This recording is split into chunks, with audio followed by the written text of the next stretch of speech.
В доме Мусиевых каждый раз с болью вспоминают декабрь 2002 года. Тогда погиб любимый сын, сотрудник правоохранительных органов Ильяс Мусиев. Перенести эту боль отцу и матери помогает поддержка родных и близких. Сегодня семью в очередной раз посетили коллеги и друзья. Они помогают и словом, и делом.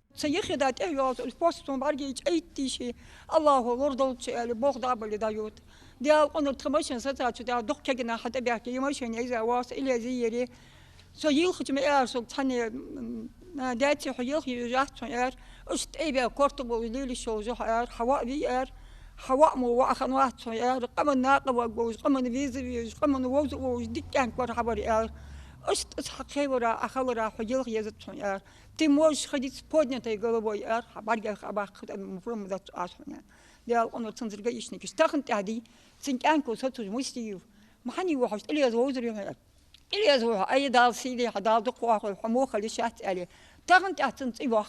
О подвигах ушедших достойных земляков коллеги не забывают, навещают их семьи часто. В этот раз приехали неожиданно, без повода.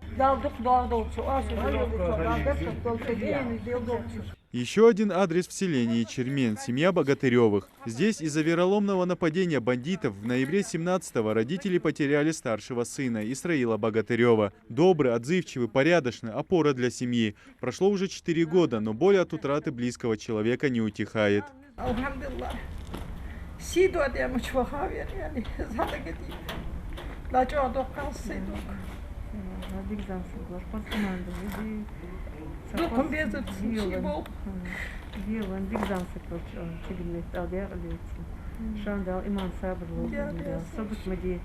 Правоохранители стараются как можно чаще оказывать помощь и поддержку семьям коллег, которые погибли при исполнении служебного долга.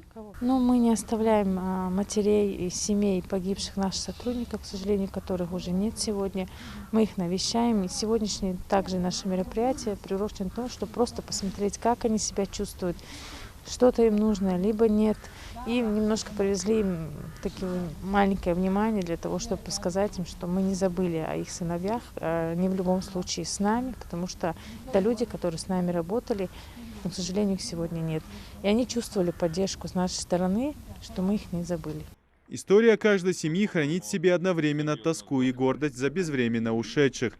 Тех, кто, не задумываясь, на своем поприще по долгу службы принес себя в жертву, чтобы у следующего поколения был мир и покой. Идрис Ижиев, Магомед Дедигов, Новости 24.